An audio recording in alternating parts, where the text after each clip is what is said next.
Hey everyone, it's CanadianTurtle, and welcome to the first episode of Resistance Q&A, where I get all your questions in my inbox and I answer them one by one. And don't worry if your question wasn't answered in this video. I'll have it up in the next video as soon as possible, so don't worry about that. And I will answer it for sure, I'll tell you that. And right now you're seeing awesome gameplay by Skater Kid for Life. We're doing team up videos where he gives a gameplay and I give the commentary. So thank you very much, Skater Kid for Life, for the gameplay. And right now we're just giving you guys something nice and high def to look at with the Q&A at the side, but in the near future we'll start doing commentary on the gameplay. Okay guys, our first question is by Trevon David, and he says, will Resistance 3 have co-op mode? Yes, David, Resistance 3 will indeed have co-op mode, but it's not going to be in the sense of, Resistance 2's co-op. It's not going to be like 8 players online killing hordes of enemies like we saw in Resistance 2. There's no large team-based missions or anything. Resistance 3 is going to have the same style of co-op like we saw in Resistance Fall of Man. So in Resistance 3, you can go through the entire story mode with a buddy online or offline, and that's really cool. Plus, I've read online that the developers stated that there will be several unique cooperative mechanics that you'll only see if you play the game with a friend. So that's pretty cool. And they chose this direction because, they thought that it was, there was something special and unique about, playing the campaign back-to-back with a buddy. And I'm glad they went down that road. Like, don't get me wrong, I loved the co-op missions that number 2 had, I really did, and I know a lot of the fans are pissed that the 8-player co-op's not coming back, but I'm okay with it actually. Like, I find it a good thing that they're focusing a lot on the main story mode, and I think that shows that, they're really trying to bring Resistance 3 back to its roots again. Like, R1 didn't have 8-player co-op, but it was still an outstanding game because it had an amazing campaign, and on top of that, they let you play the whole thing with a friend, and that's what R3 will be. Sure, it doesn't have 8-player co-op, but it still has the traditional 2-player co-op as seen in the first game, and I think that makes up for it because the co-op in Resistance 3 looks like it's going to be, it's going to feel more focused than it was in R2. Alright, thanks for that question, dude. And the next one is by Sorian123456, and he says, why was there such a long difference about the length of the first 2 games? Well, Sorian, Fall of Man story mode was, I'd say, about 3 or 4 more hours than Resistance 2, and I don't really think there was any reason given out to why Insomniac Games made the sequel shorter than the Resistance. Like, I think that while they were making Resistance 2, they didn't really worry about if it was longer than the first game. I think they were more focused on trying to innovate and make the series better. Like, they probably just went with the flow and never really thought that the fans might care that much about the length of the game. I guess it wasn't their biggest issue at the time.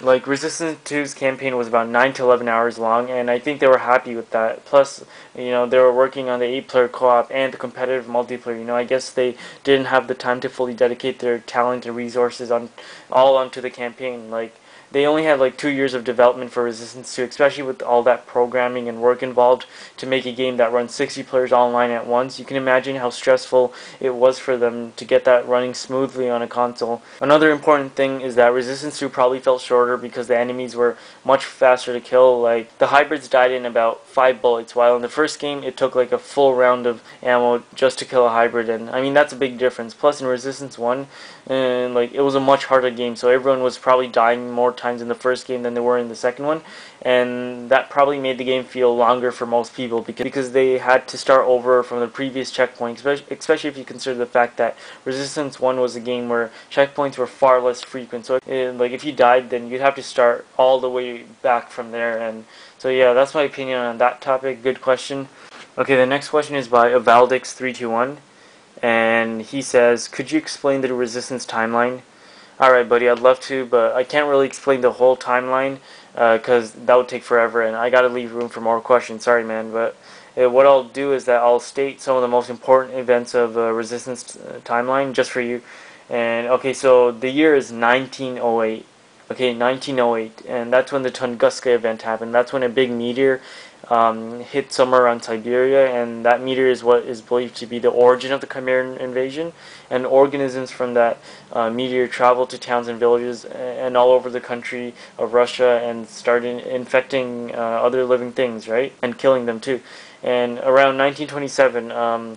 Malakov made a vaccine for his soldiers, and this was used to fight against the Chimeran virus. At that time, Russia was the only country that knew about the Chimeran virus spreading. Like, they didn't want any other country to know because at that time Russia was going through an isolation policy, but there were signs like the climate changing, very cold at unusual times of the year and stuff like that. But other countries thought that the Chimera was some sort of Russian military experiment that went wrong, and it was actually the Chimera who were doing all these climate changes. And by 1930s, the Chimera were taking over most of Russia, and they broke through the Russian military forces. And in 1940s, they took a whole decade, like the Chimera took a whole decade to patiently build up their army using their technology, like the conversion centers and stuff. And in 1949, that's when they began to swiftly invade all of Europe, and they continued to the point where they invaded most of the European continent, and there was only one country left in the process, and that was England, and that's where Resistance Fall of Man starts. So I explained the pre-events of the series, and I hope that helps. Just ask me in the comments if you need any more info about that. Okay, next question is by X, the Average Gamers X, and he says, do you think Nathan Hill will come back in Resistance 3 in some way? And very good question, because I'm glad we can address this.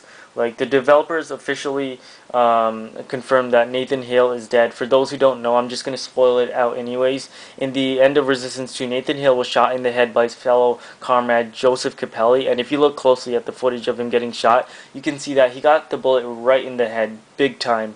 I mean, honestly, I don't think we'll ever see Nathan Hale coming back anymore. I know a lot of people say that it might be cool to see Hale coming back as a Chimera, as like an end boss or something, but I just don't think it can happen. Like, I know the Chimeran virus gives you the ability to regenerate your injured body, but the dude was shot in the head. Like, no matter what sort of biohazardous parasite is in your body, once your brains are splattered on the floor, you're a goner. Like, you just can't come back.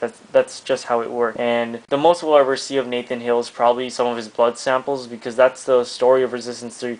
You have to travel with Dr. Malkov around in America in order to get Nathan Hale's DNA samples so that he can use it to make a vaccine for the Chimeran virus. And even if Nathan Hale does come back as a Chimera, they'd better have a pretty good explanation for that, but I doubt he'll come back. Okay, our next question is by Skater Kid for Life, and he says, will you miss playing as Nathan Hale since you're playing as Capelli in Resistance 3?